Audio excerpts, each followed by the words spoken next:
What's up everyone, welcome to this issue of Motive Garage with our R32 GTR project car. Now if you watched our last issue, you would have seen that we pushed our GTX 3582 turbo kit pretty hard to see how much power we could make on the stock bottom end.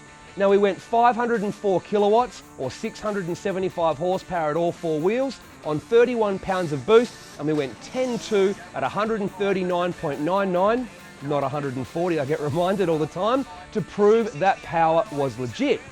Now essentially we made as much power as we could on our current engine combination without it getting too dangerous for a stock bottom end.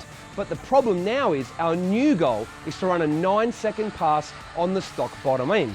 Now we've got a few options here of how we can try and do that. Firstly, we could try and make more power on our current turbo setup, but we feel that's a little bit pointless as it's not very budget conscious, as we'd have to spend a lot of money replacing other components around the engine just to make a little bit more power. Our second option is to adjust the tyres, suspension and potentially the gear ratios to try and run a 9-second pass with our current engine configuration, which 140 mile an hour is capable of doing. And our third option is simply just to go for a bigger turbo setup.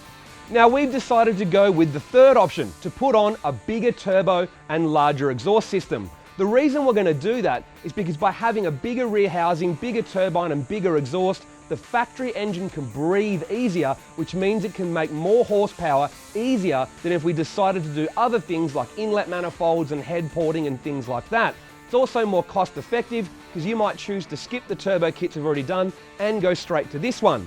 But the problem with going to a bigger turbo though is I don't want something that's lazy, laggy and dopey to drive on the street like an old school style single turbo GTR. I want it to still be responsive, fun to drive and not get left behind in a roll race. Now this is a pretty big ask for a larger turbo to do, so we're going to head over to GCG Turbochargers and see what we come up with. Okay, GTW was designed to fit that market between GT35 up to GT40. There's a number of wheel sizes there that allows that to happen. It's a turbo that's designed with a wide power band in mind, so a turbocharger that will make power from low down to high engine RPM. So you buy the GTW in the ball bearing if you're looking for the premium product. It runs a 10mm ball bearing, so it's a big durable size bearing in the turbocharger. If you're looking for a more simplistic build or something that's more budget mind, then the bush bearing version is the way to go. It does come with a 360-degree thrust as standard, so it's still a beefed up unit that'll give you good performance and good durability. So the beauty of a GTW is it comes with numerous housing options. It now sits into the T4 frame size, so T4s have been around for a long time and come with a number of different exhaust housing options, which is makes it really flexible. So we can go from a 0.48 for a really small 2-litre application up to 1.52 for a big horsepower, V8 sort of application. And that T4 flange is world recognised and easily used on a lot of people's manifolds. So the one here that you're picking up today is the 67mm, which is the largest compressor option you can get. But there's also a 64 and a 62. They all run extended tip, they all run billet wheels. So that GTX technology moving through into the GTW, those three wheel options again give you the flexibility from a smaller capacity engine up to larger. The wide power band allows you to select a turbocharger for today, for your engine build today, and then for in the future if you want to stroke the engine or you're looking for more horsepower down the track, you've got the turbo already at hand to do the job. I think you'll see more power on the same boost, definitely. As you ramp it up, you're going to see more, and I'll be a little bit concerned on a standard engine to start with, that this thing's going to make too much power and you're going to be rebuilding it with a stroke motor not too far down the track. But that's again where the GTW comes into play. It allows us now to select a turbo that's good for today and also good for the future. We don't have to remake manifolds, we don't have to upsize wastegates, we've got it all there ready to go straight away, and in the future when you want to dial more power into it, dial more boost into it, they'll handle it. We decided to remove the entire turbo kit and exhaust from the car, but we put it to good use on the Forza Horizon 3 project car we helped Street Effects with. As a point of interest, it runs a 2.8 litre stroker and on 32 PSI has made over 750 horsepower on a hub dyno. Removing the entire kit meant we needed a new exhaust manifold and wastegate.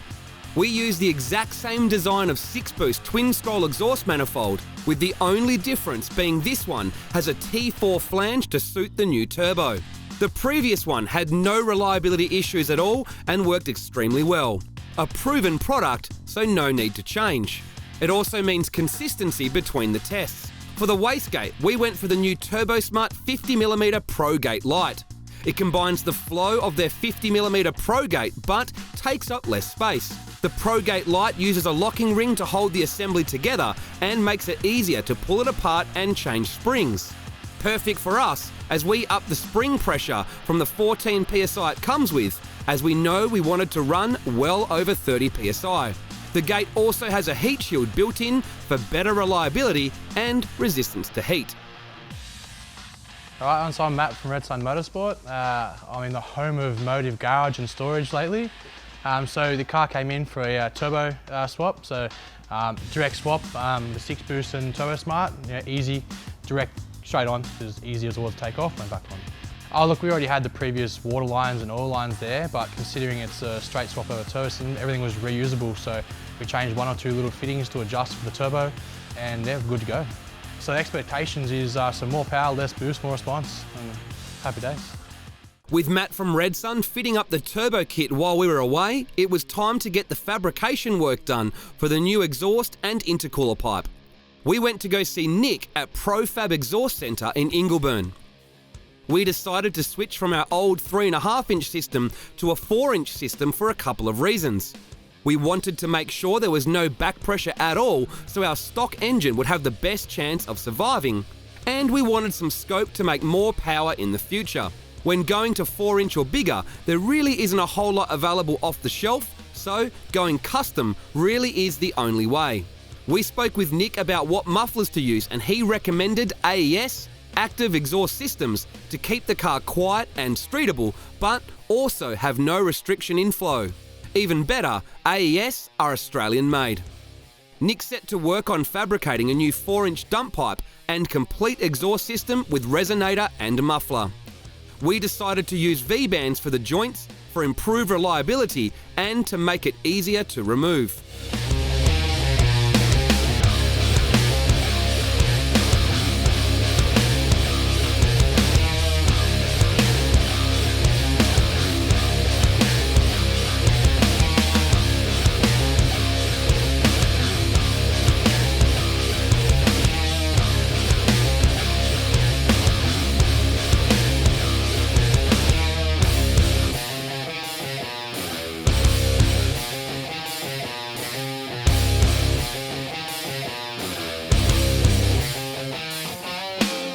Nick's fabrication was a work of art and the finished result is perfect. It sits close to the car with no knocks and looks great. The dump pipe was heat wrapped and the rest painted satin black. Nick also fabricated the screamer pipe for the wastegate and the new intercooler pipe. With the exhaust finished, it was back to Red Sun Motorsport for a few more bits and pieces. With our current power level, we found the engine moving enough to make the factory clutch fan hit the shroud. And it also hadn't been doing a good enough job, so we installed a spow thermo and also rewired the factory aircon thermo fan to work with it. The car has since been driven on 40+ degree day with no temperature issues at all. Matt also fitted up a new 4-inch intake pipe and K&N air filter. And we installed a new turbo beanie. We also fitted up a Platinum Racing Products billet cam angle bracket. It looks better, but also allows adjustment of cam timing without removing the cam angle sensor itself. Some new fluids, and we were good to go. Our next stop was Croydon Racing Developments, so Jim could retune the car. With a larger turbo housing and exhaust, Jim needed to do a little bit of fine tuning before we got into power runs. And with the car now running 24 psi on wastegate pressure, we're expecting big numbers straight away.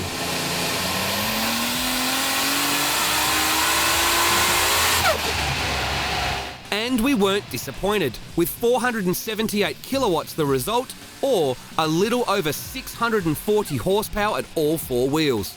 As a comparison, our twin turbo setup made 513 horsepower and 24 psi, and the GTX 3582R setup made 583 horsepower.